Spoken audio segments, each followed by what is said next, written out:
What is up, folks? Welcome to In the Car with Bark. And it's me, Bark.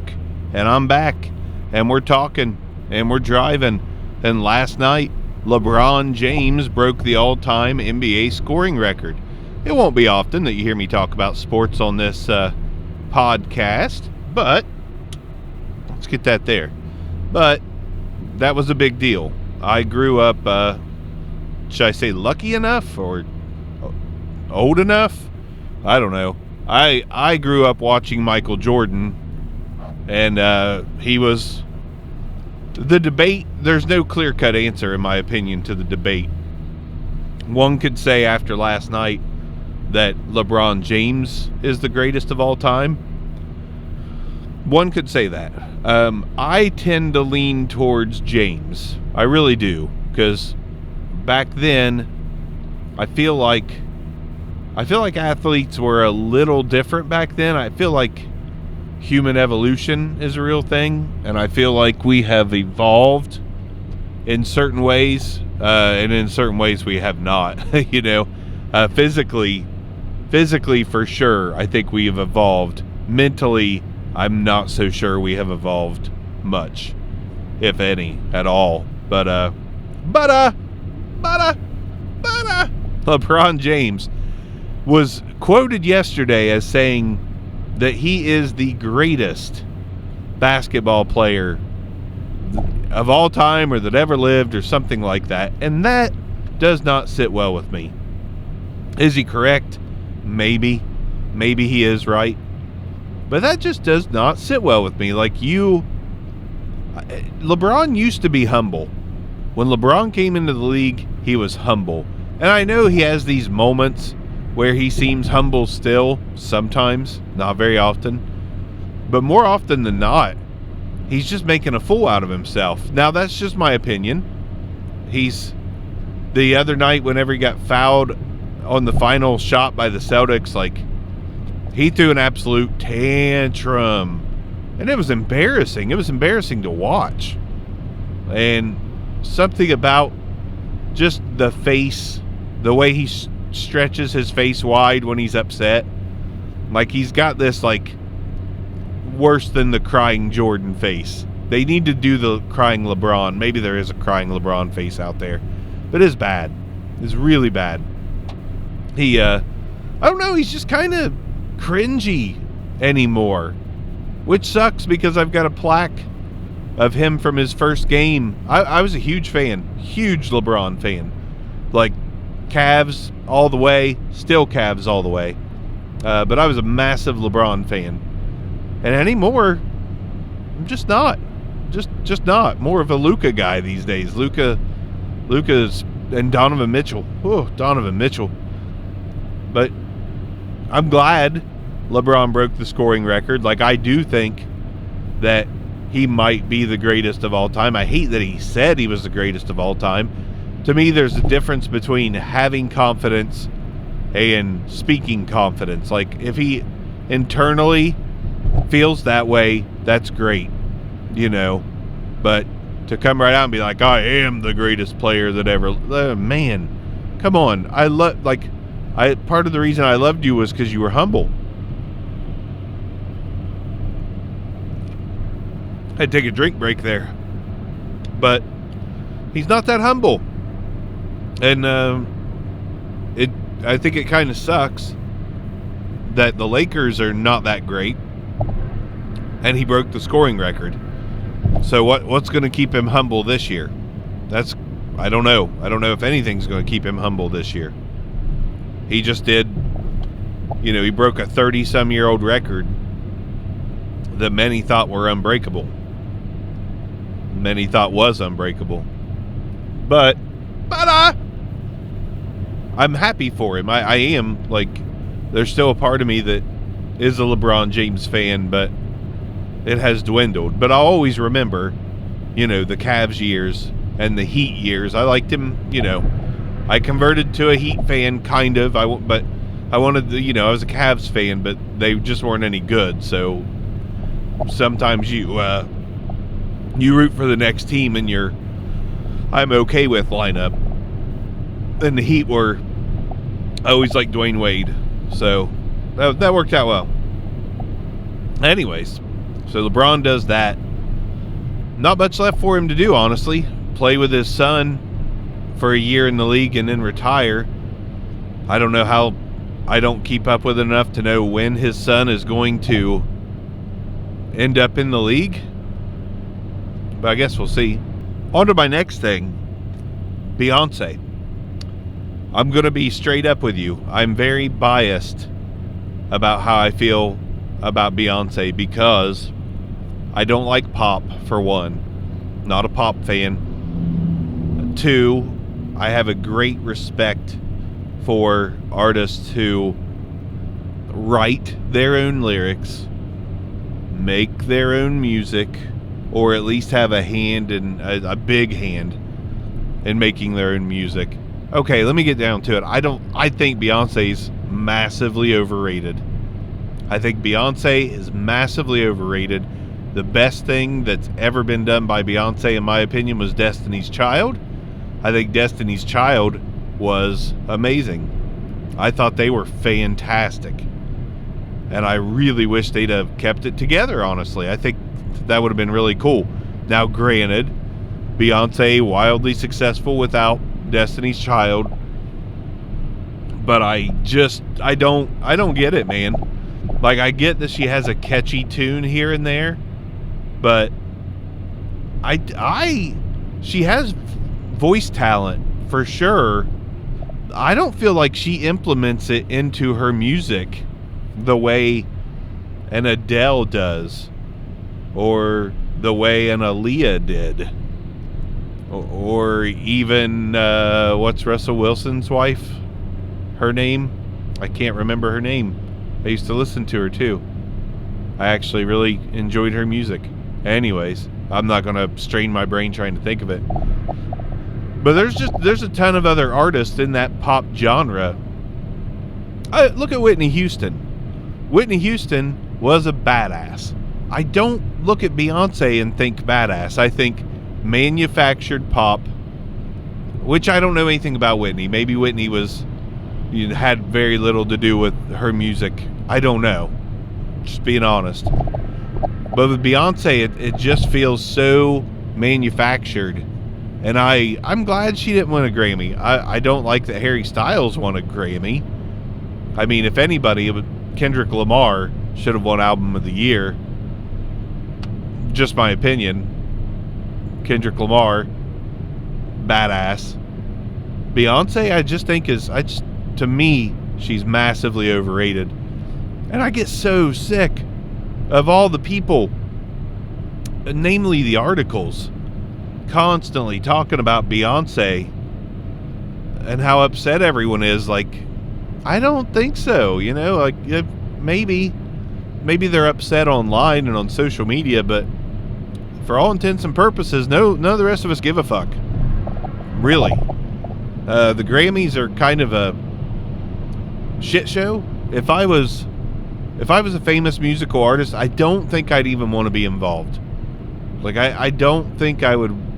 I don't know. Something about it just doesn't sit well with me. You had Grimes yesterday. Grimes is the musical artist. Listen, people get pissed at me every time I do this, but she's the mother of Elon Musk's children. A couple of them. The ones he might have something to do with. The rest of them he doesn't.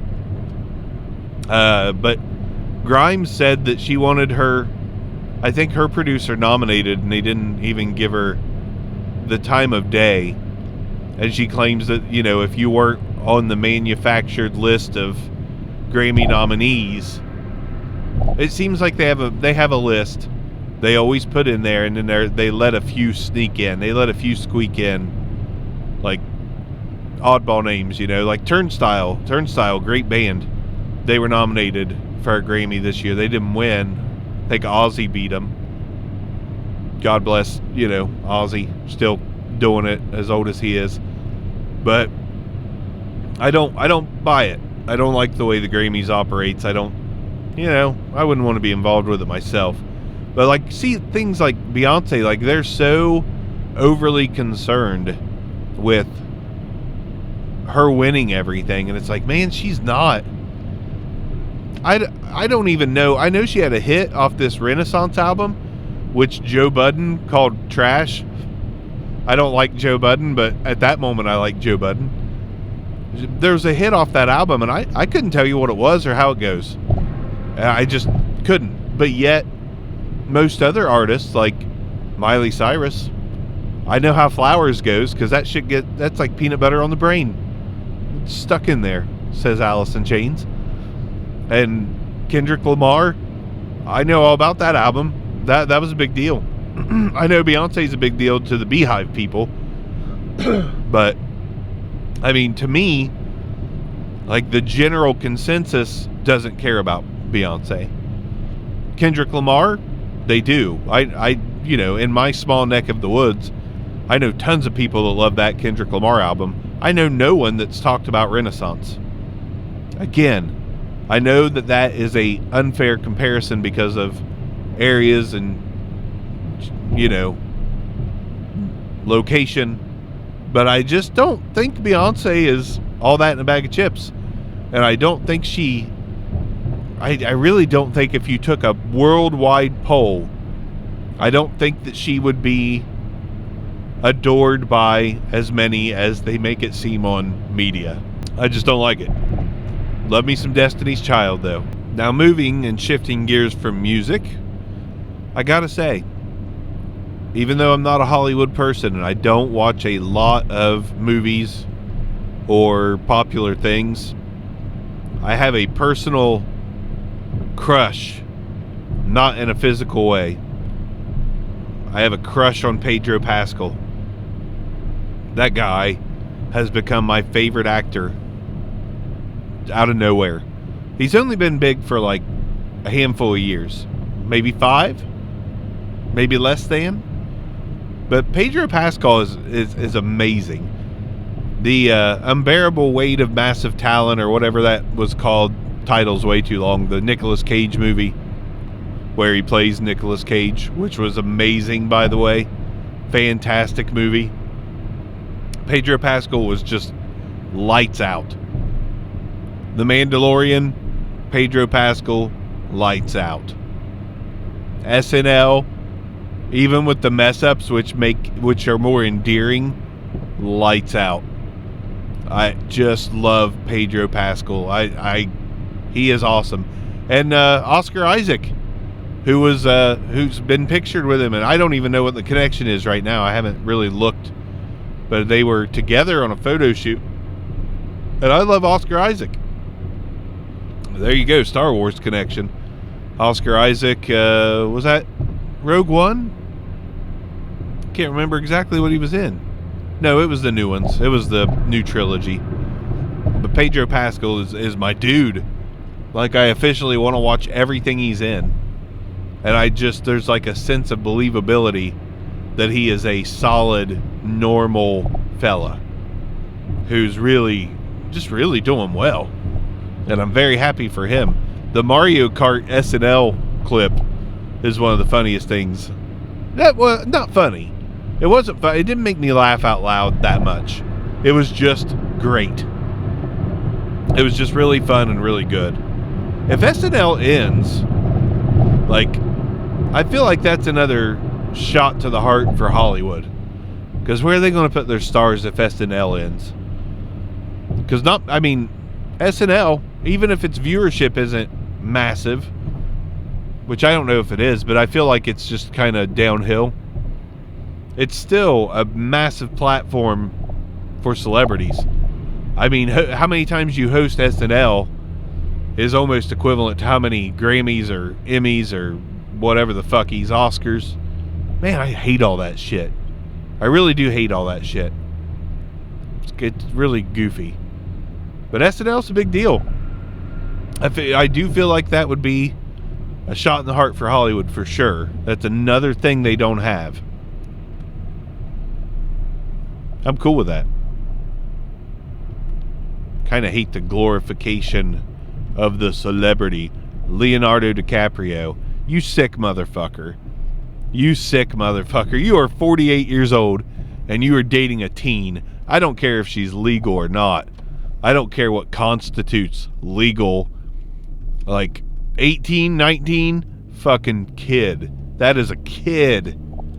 That is a kid. It's fucked up, man. It's fucked up. It's gross. You are almost 30 years older than this girl. And she's a girl. If she was 30 and you're 60, whatever. Fucking more power to both of you. You gross fucks. But she's 19. And she looks 19. She looks every bit of 19. She barely looks 19. Leo is 48. I think it's fucked up. It's the cringe one right now. Like, there's a lot of cringe ones that happen, but that one's the cringiest. She is 19 years old. 19. For reference, there's a picture of Pedro Pascal and the actress from The Last of Us, who is 19, and Pedro Pascal, I think, is 48. It said they were the same age. It was probably wrong, but you look at them and there's like, he's holding her like a daughter. He had his there's an innocence there. Leo, no, he's gonna fuck you. He's gonna fuck you if you're 19, because he is fucked up. Sorry, he's fucked up. Leo's gross. It's gross, man. I don't like it. My Android Auto is telling me that Dunkin', as in Dunkin' Donuts, is an hour and a half away. Android Auto, I haven't been there for weeks, and there's none in my area. Dunkin'. So I was recording, and I had to abruptly stop, and then, pick up on a different day. And I almost nailed it. I think I was wearing a purple shirt in the first half of this video. But now it's kind of obvious that I did the same thing, but it's different day, different video. I think one was like after work, one was before. But anyways, let's talk about Sam Smith, man. I was just talking to my wife about this last night, and it's a tricky situation, the whole Sam Smith thing. I like to talk about shit that's plastered on the internet sometimes. Sam Smith, and then the more conspiracy stuff here in a minute, the Ohio train explosion stuff. But Sam Smith, I don't really know anything about Sam Smith. I just know that they are a singer, and they don the satanic, man, it's so silly, like red suit, red hat with devil horns, and of course, everyone's in an uproar.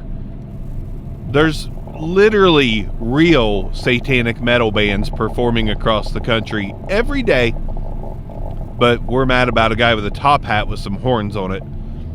Now, let me also say, this is that was no big deal to me. That was whatever. I don't care about all this shit anyways, but it is fun to talk about. But then they donned the rubber latex inflatable suit, which has sparked so many memes. Darth Vader.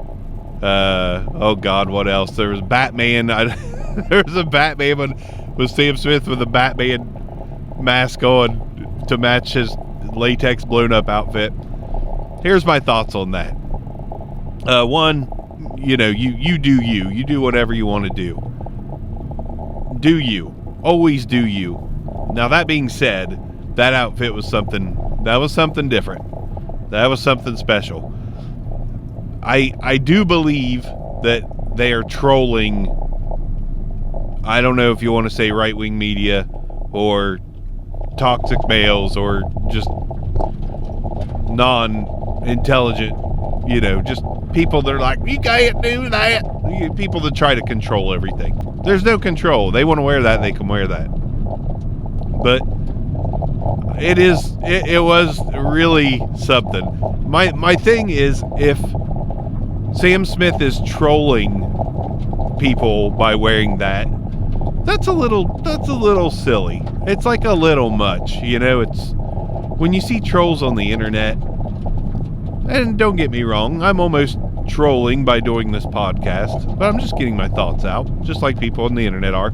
I'm not helping my case any at all. But, you see people trolling hardcore on the Twitter and the Book of Face, and it's kind of cringy.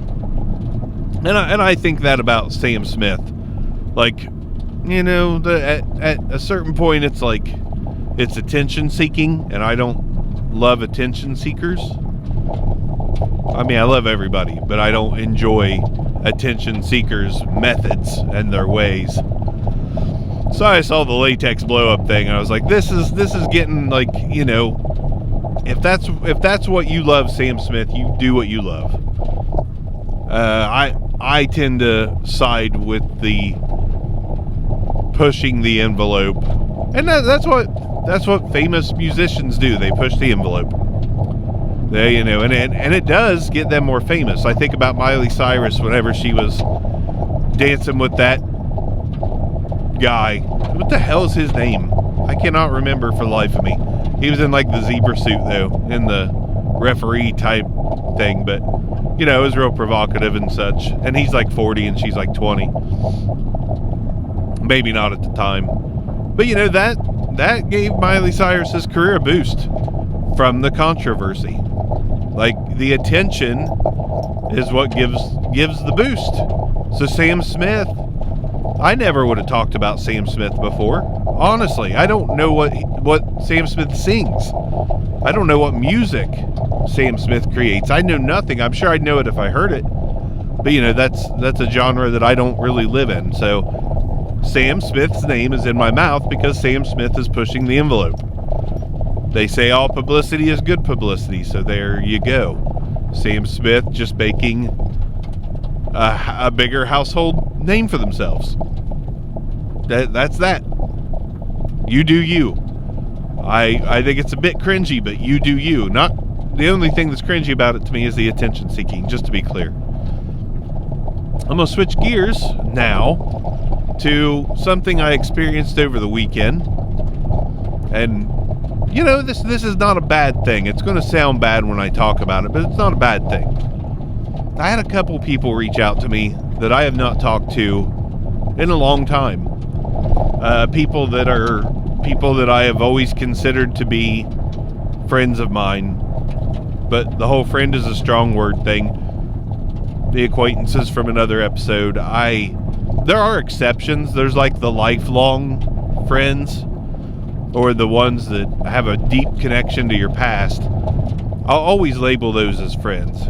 People that have been true friends, and maybe time just changes things, because time does that. It's a cruel bitch. But I had two people reach out to me that I haven't talked to in a really long time. And three people that I'm very disconnected from that I had experiences with this weekend.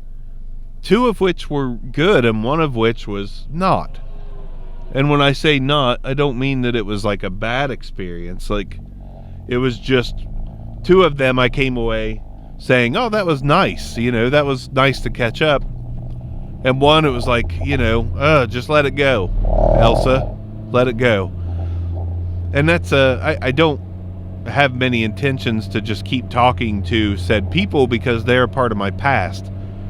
Time has made us grow apart, and it's not in a bad way, and it's not in a negative they did something wrong way. It's just time. It's just what time does. People change. I'm not the same person I was when I was friends with these three people. And again, two of them, it was nice to catch up. One of them, it was like, you ever have that friend that likes to blame you passive aggressively for your lack of involvement with each other over the past how many years? Like, this person, it's been legit currently 9 years. 9 years since I tried to open the gate back up for involvement with each other, like friendship. And it was a solid 6 or 7 or 8 years before that. There was another time gap. So we're talking like 15, 16, 17 years total. That's a long time. That's a lot of change. But see, some people just don't change at all. And this person I don't think has changed at all. And I think this person has realized, like, because I'm in this boat too. We all lose we all lose friends. We all lose connections. And at some point you sit down and you're like, I have none left. Like, I've aged out of all my connections, which is a real thing. Don't blame it on yourself. Don't be mad at you. Don't be mad at them. It's just time. Time changes everything. But I've sat down before and been like, I literally have no friends. Like, that I talk to on a daily basis. Some of the, that I hang out with. And I don't really need them. I do, but like, I don't like being scheduled. I don't like being scheduled to hang out with people. Life's busy. Shit's crazy, man. The ones where you can pick up where you left off, like 2 of the 3 that I spoke to this weekend, that's good stuff. I like that. And whether that continues or it doesn't matter. If I talk to those people in 5 more years and we pick up where we left off, that's awesome. But sometimes you just have to let go. You just gotta let go. Like one person, I don't have much of a desire to talk to or hang out with. And that has nothing to do with anything other than the fact that we're different people. And we were different people back then. I was just, when you're young, like I've said before, I'm a repetitive person. It's all about having fun and having a good time. As you get older, for me, it's not about just having fun and having a good time. It's, there's a lot of life goals. There's children. There's, doing things to set yourself up for your next enjoyment phase. It's almost like from, let's go 14 years old to 25, 30 years old. We'll go 25. 14 to 25. Just a generalization. 14 to 25 for me was a having a good time phase. Growing up, finding myself, having a good time. 25 to, we'll go 55. 25 to 55, setting up your life, setting up everything, and then being able to go back to enjoying the selfish phase. 14 to 25, selfish phase, all about you. 25 to 50, 55, it's bigger than you. It's family, it's career, which I hate that part, but it's family and setting up your next phase of selfishness. Get your kids raised, make them, help mold them into good people. Get your financial life secured, build a home for yourself, build a life for yourself, find happiness, and then 50, 55, empty nested, you and your significant other, hopefully, or just you, and enjoying the next 10 or 20 year phase of just selfishness. It's about you. It's about, with other people sprinkled in. But, this middle age, fuck yeah, is, it's what separates the old life from the new and future life, in my opinion. And I'm very stubborn about what I want from all this whole life. I want to see my kids grow up, and I want to put my happiness along with theirs above everything else. So, like dipping back into the past to hang out with people that didn't carry over into the middle phase just doesn't make any sense to me. Now, granted, sometimes that happens and it works out. I've got another friend that I talk to almost every day, and we didn't reconnect until we went to a concert together recently. But we don't schedule to hang out. And if I don't hear from him in like a week to 2 weeks to 3 weeks to 4, it doesn't matter what amount of time, it's nothing. It's no big deal. I'm not sitting on the sideline like, what did I do? Did I make them mad? Do they not like me anymore? No, I don't give a fuck. You shouldn't give a fuck. You should just pick up where you left off and not analyze why you're not talking to someone or why someone's not talking to you. Keep living. Live on, man. Live on. Just everything, either cycles back around or it doesn't. Keep living. My message for the day. Keep on living. All right. I'm not going to, I've got half an episode in the bank.